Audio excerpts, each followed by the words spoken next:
Welcome to AI Horror Stories. If you are a fan of horror stories, you have come to the right place. Here, we will introduce you to the most frightening aspects of artificial intelligence. If you enjoy our stories, please subscribe to our channel and like the videos. Your support will help us create even more scary stories. One room for one more. A creepy hearse driver with a deformed face offers a ride, saying room for one more, foreshadowing a deadly fate. There was a young woman who had just started a new job in a large office building.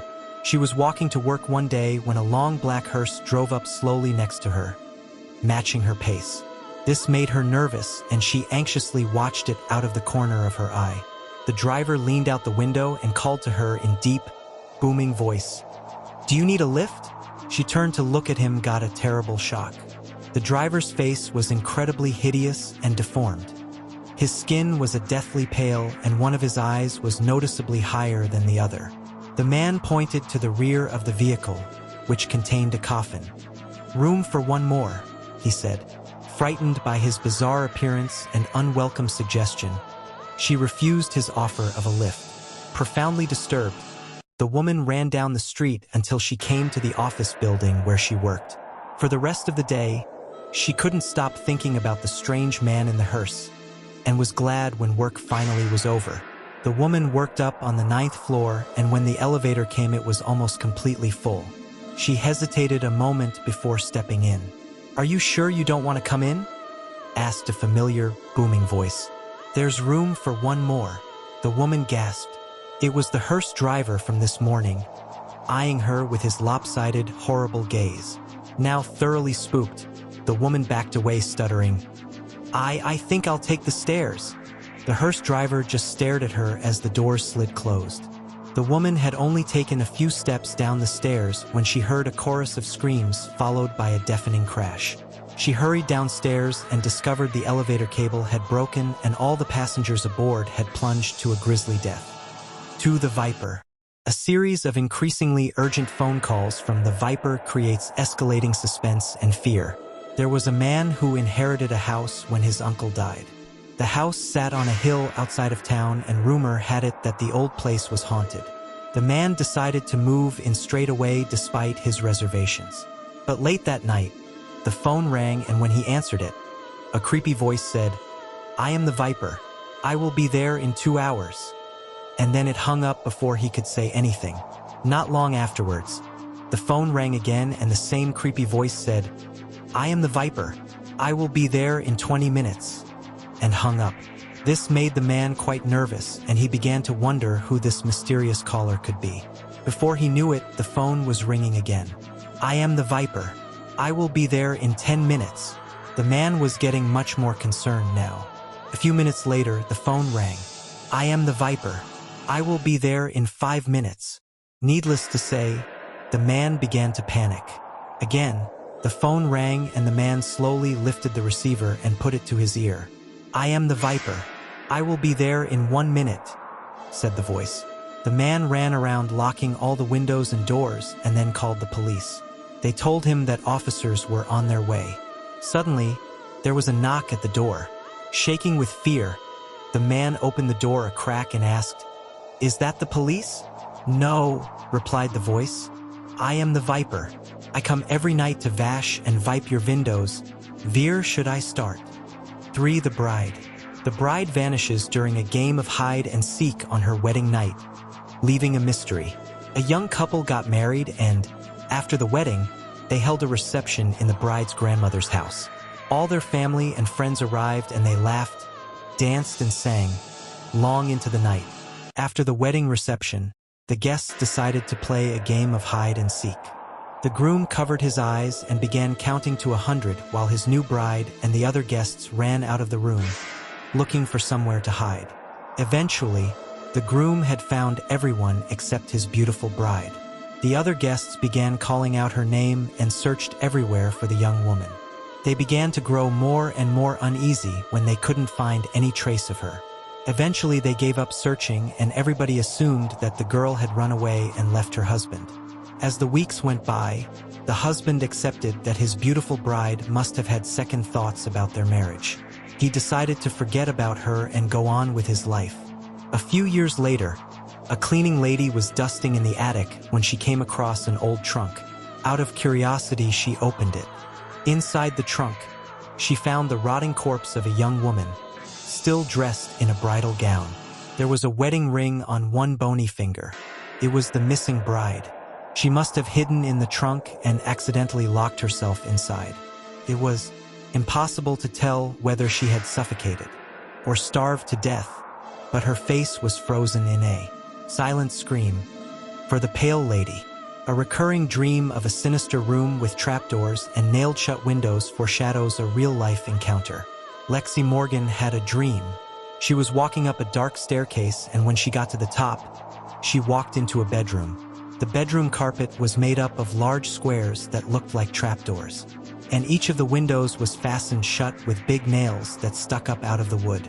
In her dream, Lexi went to sleep in the bedroom, but during the night, a woman with a pale face, black eyes, and long black hair slipped silently into the room.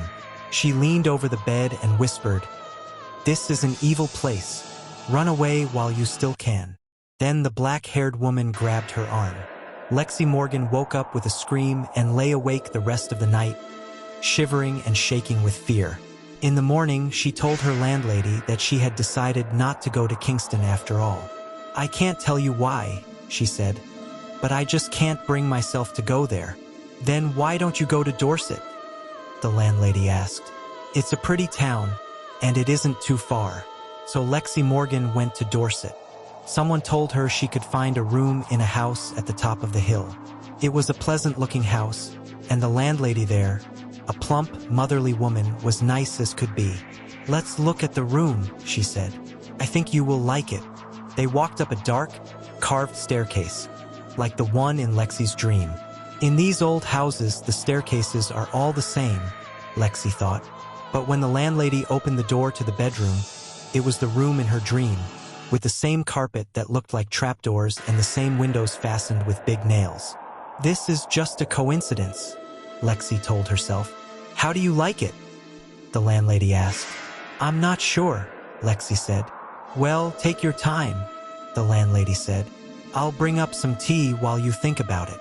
Lexi sat on the bed staring at the trapdoors and the big nails. Soon there was a knock on the door. "It's the landlady with tea," she thought. But it wasn't the landlady. It was the woman with pale face and the black eyes and long black hair. Lexi Morgan grabbed her things and fled. 5 Sunday morning. A girl mistakenly attends a mass for the dead, realizing she's the only living person present.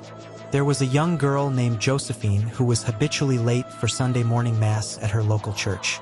She always forgot to set her alarm and wouldn't wake up in time. Finally, she got tired of her parents telling her off and decided she would never be late for mass again. One Sunday morning, Josephine woke up at midnight, unaware of what time it was. She thought she had overslept again and jumped out of bed. She quickly got dressed and ran out the door without ever looking at the clock. It was still dark outside, but it usually was dark at that time of year. It was very quiet and there was nobody else on the street. The only sound she could hear was the noise of her own footsteps on the pavement as she hurried towards the church. When she heard the church bell ring, she quickened her pace and took a shortcut through the cemetery. She got to the church just as the service was about to begin. She found a seat and took a look around. Much to her surprise, she didn't recognize anyone. The church was filled with people she had never seen before. They were all staring straight ahead, and an eerie silence hung over the gathering. When the priest came out to celebrate Mass, Josephine realized he was a stranger too. The priest told the congregation to pray for the soul of a young girl named Françoise who had died the night before. Josephine was shocked. She knew Françoise, and she had never even heard that the poor girl was ill. Something was radically wrong.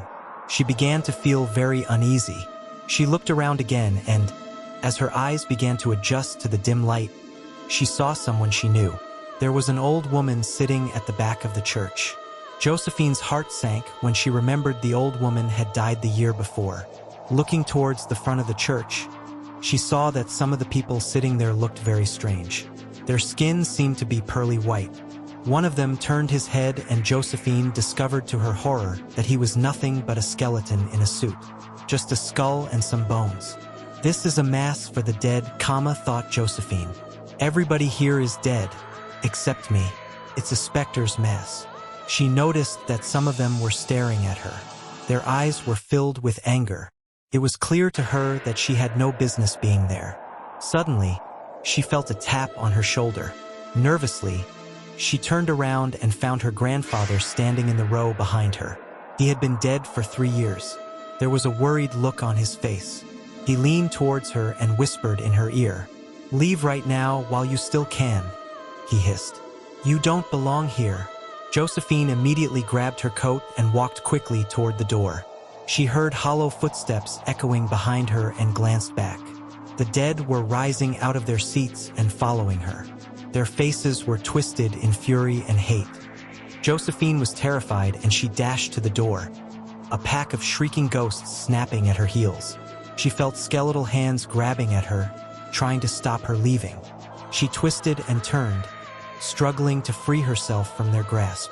Her coat was ripped off and her hat was snatched from her head, just as she managed to slip out the door. Screaming and crying and almost out of her mind with fear, Josephine ran all the way home and told her parents what had happened. Later that day, someone came to the house holding what was left of Josephine's coat and hat. They had been found in the cemetery, torn to shreds.